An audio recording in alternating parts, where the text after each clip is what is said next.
Hello, friends. Welcome back. Today I'm sitting with you in a relaxing setting, not in the mat for a change. And I thought it would be a good time to answer some of your questions you upload under the latest post. So if you would like to listen, then this is video for you.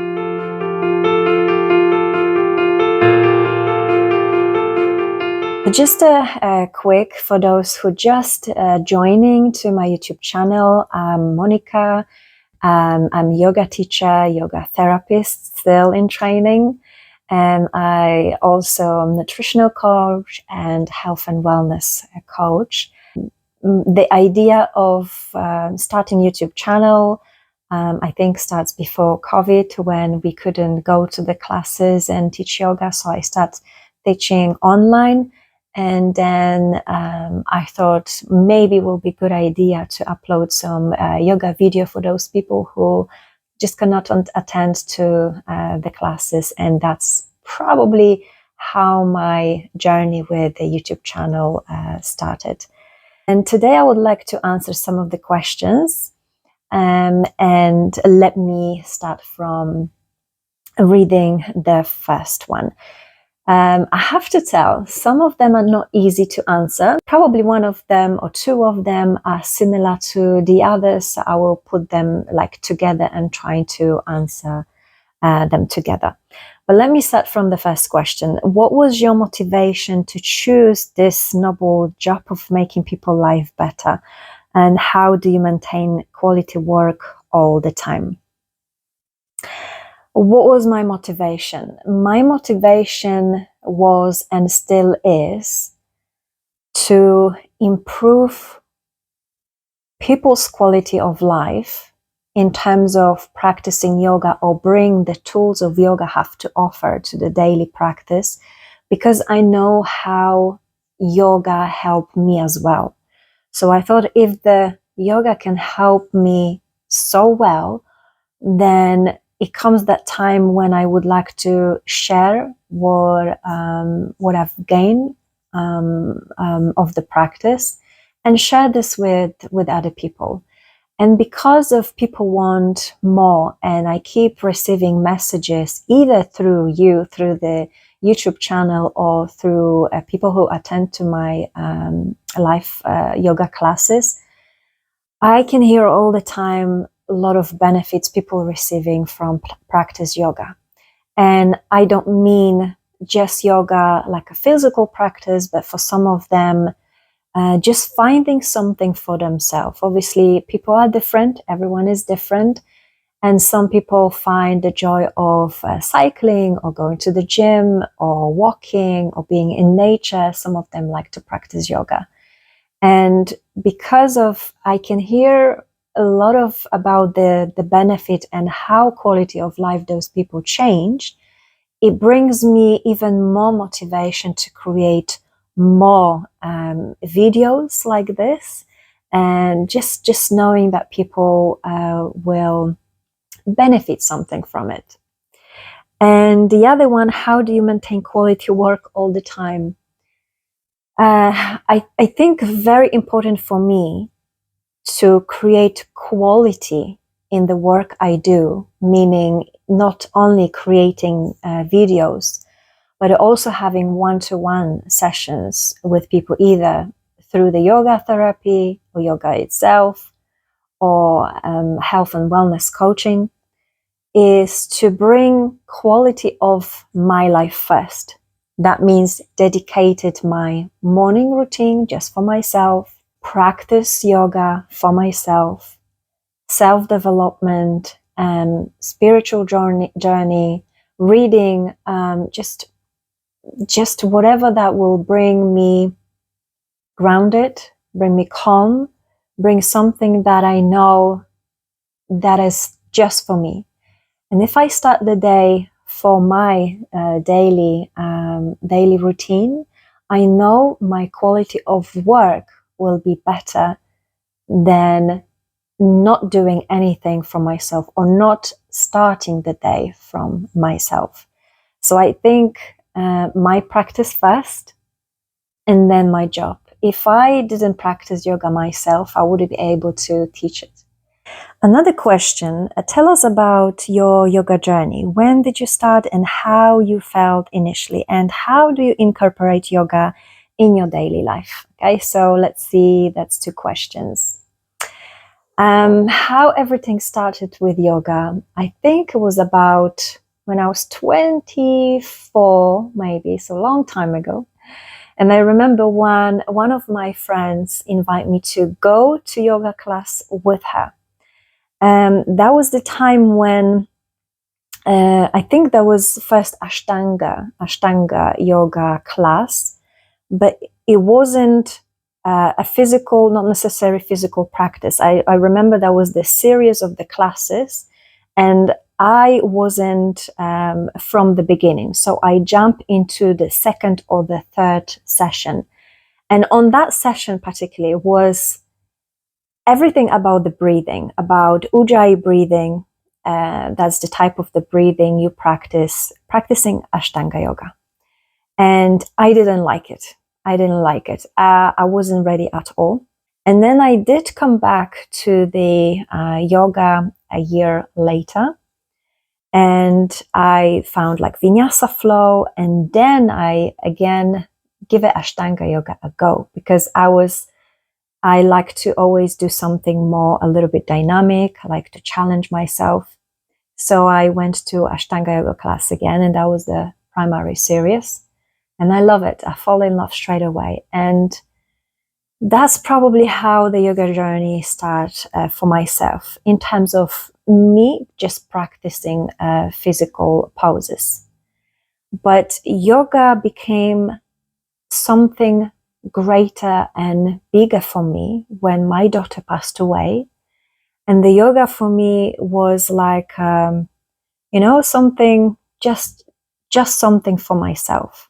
I knew when I can get down and have that just peaceful moment for myself, I started discovering more layers of yoga, what really yoga have to offer. And probably that time was when I start seeing all the benefits, not just from the physical practice. The idea just came to my mind that in the future, I would like to share what I'm experiencing right now and share with other people. And that's probably how my yoga journey started.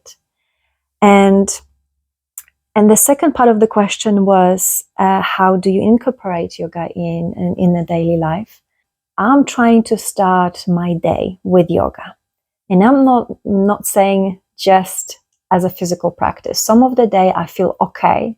I feel like I slept enough. I felt like I had a good meal last night.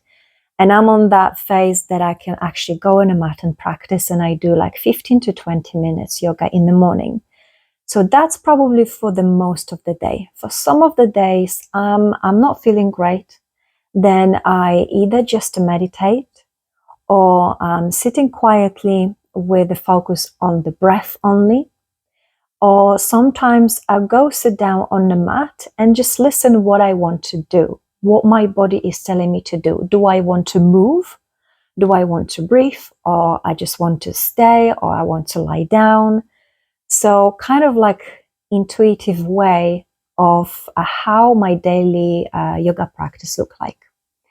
But sometimes my daily yoga practice look like I'm stepping away from the yoga, because I'm doing yoga on a daily basis, meaning teaching people, making videos, having one-to-one session, and study yoga therapy as well. Sometimes I just want to get away from the yoga and don't do yoga at all.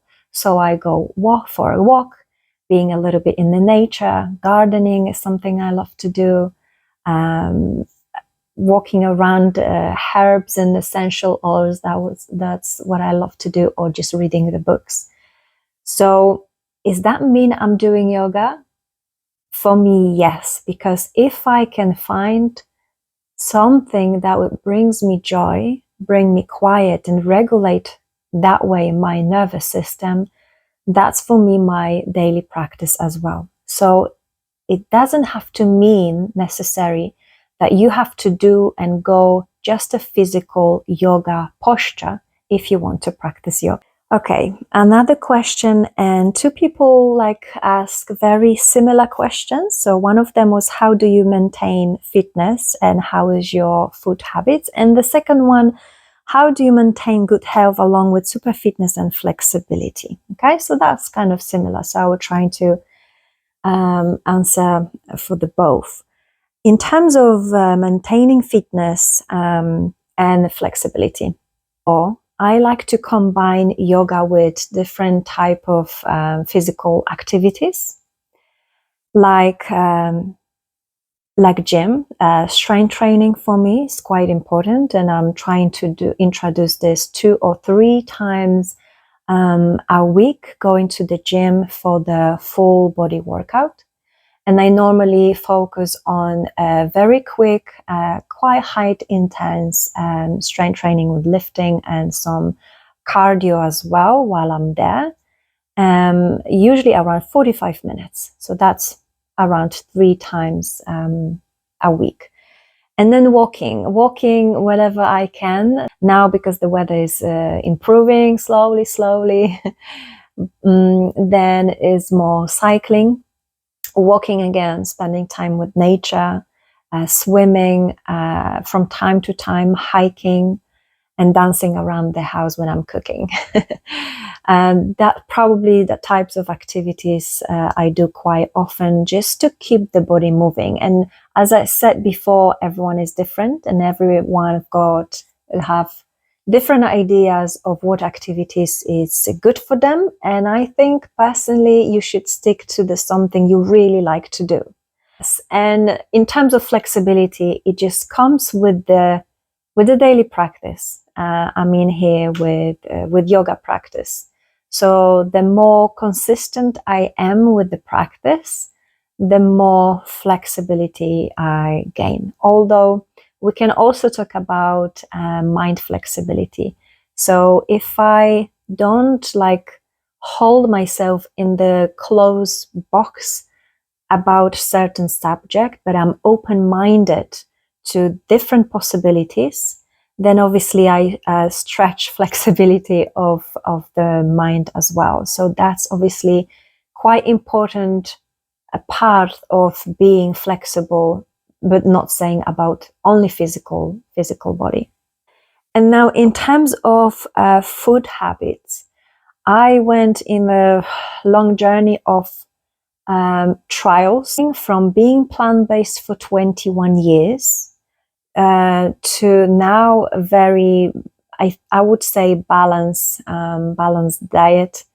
And for now, it's just suits me probably the most. So I tend to eat more protein, and I eat both, and animal and plant-based. I'm trying to eat more variety of food in terms of protein, carbs, fruits and vegetables, less and less sugar, less sweets, drinking lots of water, just maintaining that balance. And like a Mediterranean style suits me probably the most. But again, I'm not very strict to go into the one direction. But just making sure my plate, every plate, have a big variety of food. Food every single day. I'm trying to incorporate something different to make it fun, trying new stuff, but also stick to those who serves me the most. So that's probably the shortest answer I can give you about the food. But if you would like to hear more about maybe what I eat in a day, obviously I can take this for consideration as well. How do you control stress in personal life? No doubt life is full of ups and downs. So do you do yoga or go on vacation? Definitely life is ups and downs, is never like one line, but it goes up and down, but sometimes just small up and downs. And how I control the stress, I'm trying to be aware of the situation that makes me feel stressful. And I can tell from my experience that because of the stress or being in a chronic stress or chronic situation that actually destroy, yes, let's I do not like this word, but I'm going to use it, destroy my physical health, because I've been in the stressful situation for many years. So I suffer from body inflammation. It was really bad. I'm not going to go into deep how exactly it looks like, but it took me years actually to come out of the inflamed body. That was very painful, very long journey, very stressful.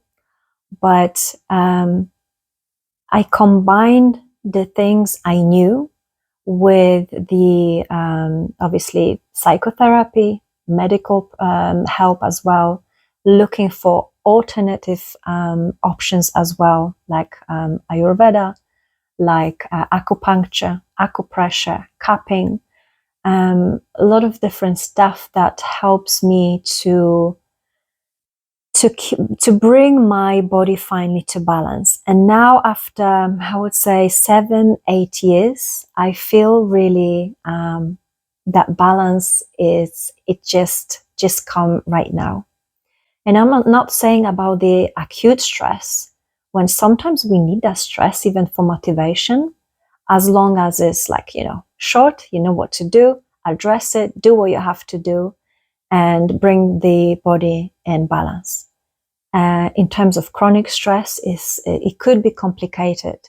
But the most important thing is to realize what kind of situation bring you into the stress mode, how you can help yourself in terms of what your body needs to do to cope with the stress, how your mind, obviously, just to keep bringing body into balance, your nervous system regulation, what tools you can use to help you. So don't just leave it. Don't just, let go and the things will work out itself. No, there's many things you can do to help yourself. Do I do yoga or go on any holiday? Yes, I do go on holidays. I'm going now on Saturday for 4 days, because I like holidays maybe more often, but quite short, maybe 3, maximum 4 days, because I know how it works for me. I know how my body works. If I go on holiday for a week or longer, I feel I am out of balance. I need to have my own routine, my morning, my food, my supplements, my exercise regime, my yoga. Then I feel I'm in the balance. Being on holiday is absolutely great. I love it as long as it's short, but often. Okay, and another question. How did you boost your confidence prior to starting guiding people worldwide? Okay, that's a big question. How I boost my confidence? Definitely, my confidence becomes stronger and stronger once I'd start facing my fears. So I was the person where when I was trying to avoid things, because I thought if I avoid this, that will make me stronger because I don't have to face my fears. But unfortunately, that didn't boost my confidence. I become more fearful and more. So it wasn't obviously from just day by day, I decide, okay, I will face my fears.